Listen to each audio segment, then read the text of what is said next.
U-Amose wesishiyagalombili. Inkosi uJehova yayisingibonisa kanje, bheka, nanto iqoma lezithelo zasehlobo. Yathi, Amose, ubonani na?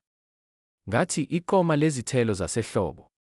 Wayesethi uJehova kimi, ukuphela sekufikile kubantu bami u-Israyeli, angisayi kumdlula. Izihlabelelo zethempeli ziyakuba ngukuhewula ngalolo suku, isho inkosi uJehova, izidumbu ziyakuba ziningi, zilahlwe ezindaweni zonke. Thulani. Yizwani lokhu nina enigwinya abampofu, nenichitha abaswelayo bezwe.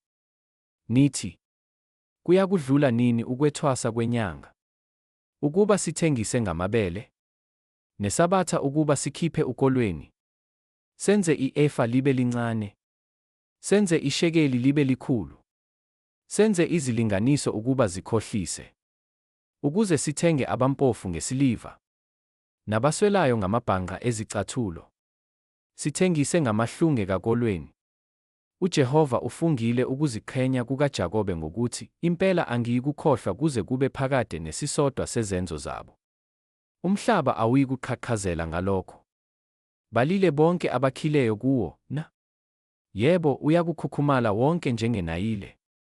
Unyakaze, ubuye ubohle njengomfula waseGibhithe. Kuyakuthi ngalolo suku, isho inkosi uJehova, ngilishonise ilanga emini, ngenze ukuba kube mnyama emhlabeni emini ekhanyayo. Ngiyakuphendula imikhosi yenu ibe ngukukhala, nezihlabelelo zenu zonke zibe yizililo. Ngibeke izindwangu zamasaka ezinkalweni zonke, nobumpandla kuwo onke amakhanda. Ngikwenze kube njengokulilela indodana eyodwa. Ukuphela kwakho kube njengosuku olumunyu.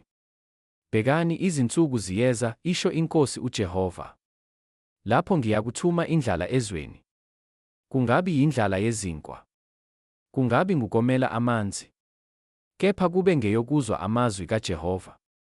Bayakuzulazula kusukela elwandle kuze kube selwandle, kusukela enyakatho kuze kube sempumalanga.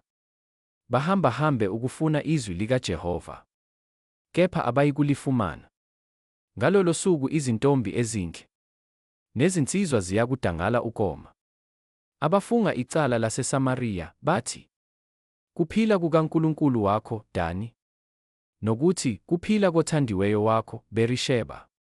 Bayakuwa, bangabe besavuka.